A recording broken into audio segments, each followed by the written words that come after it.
We now need to discuss some of the other changes that you may have to deal with because of your disease. Having CML requires making some difficult life changes. Some are temporary, others ongoing. Let's listen to a conversation of a for-men-only support group session as they respond to a social worker asking them about life changes they've had to make since their diagnosis. Changes related to cancer can be hard to accept. Can anyone give an example of a life change brought about by their disease? I had a disappointment just last weekend. My 9-year-old grandson and I were planning to go to a cabin on the lake to fish. But as the trip got closer, I realized I didn't have my usual strength or energy. I worried about being responsible for an energetic little boy. I finally asked my brother Joe to go with us. He agreed. He and my grandson had a great time, but I felt like a third wheel.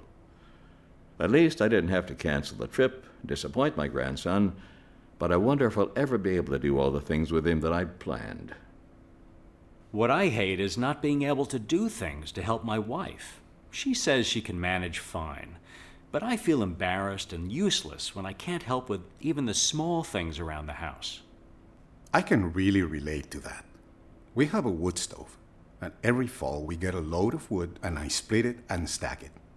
Last fall, I was sure I could pace myself by doing some every day. But on the second day, I felt weak and off balance. Now we have the wood board already split, and the man who brings it stacks it. I feel cheated not being able to do it, but it's good to save my energy for things that are really fun and important. This story is a little different. I've always been the strong one in our family.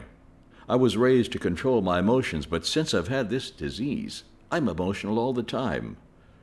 When the doctor told me last week I might need to change my chemotherapy again, it was all I could do not to cry in his office. I broke down in the car in front of my wife. She was the strong one that day.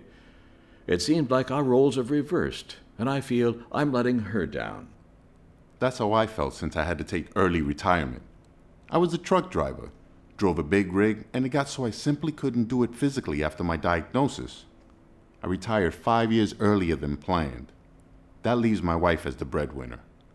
She's been great about it, but I feel like I'm not holding up my end of the bargain. It's caused some financial issues, too. All of you have had situations where your lives have had to change. I heard two major themes. One was what we call role change or role reversal. The other might be termed living with uncertainty, not knowing enough about the future to plan for it the way you'd like.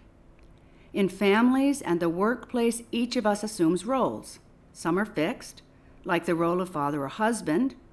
Others can change, like when you get a promotion or change jobs. Sometimes we can plan for changes and are happy when they occur. Other times, like Ken having to take early retirement, the change seems out of our control, like it's forced on us. We almost always resist forced change. It makes us angry, doesn't seem fair. Yet when we look back on it, the change might actually have had a positive side. For example, in Dan's situation, his brother got to know his great-nephew better and enjoyed spending some unexpected time with Dan. Also, maybe Dan's wife was relieved he could finally express his emotions.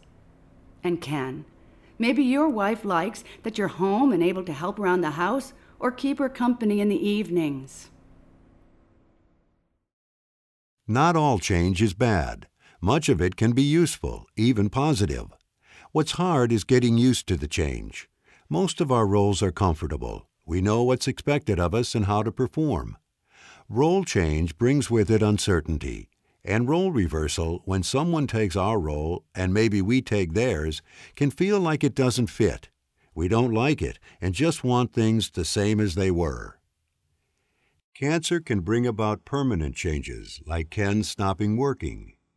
The goal after a cancer diagnosis is to get back to normal, but most often, a new normal must evolve so you and your loved ones can move forward. We always have to live with some uncertainty. We can't be certain about the economy, our jobs, or even the weather. But cancer brings with it a heightened sense of uncertainty, and it may take years for you and your family to feel safe again, to be able to plan for the future with confidence. Living with such uncertainty can have a negative impact on communication and functioning. If you feel you or your family are having trouble talking about your problems, you might listen to the Cancer Survival Toolbox program about communicating and the program called First Steps. It may also be useful to seek assistance from your healthcare team or a social worker or other mental health professional. Similarly, if you're feeling depressed or anxious due to changes you must make, seek help. Try a support group or a cancer-related community activity or program. Or look for individual or family counseling. A few meetings with someone skilled in counseling people with cancer can help you link your cancer experience to the problem-solving skills you've always used. He or she can help you remember how you successfully dealt with change and challenges during other times in your life, and can help you use the skills and strengths you already have to move beyond the current situation. If your cancer is causing financial problems, seek help there too. A meeting with a financial advisor can go a long way. The Toolbox program, Finding Ways to Pay for Care, may also be helpful. You can't alter the fact that you've been diagnosed with CML, but you can adapt to and manage the life changes required to live as fully as possible.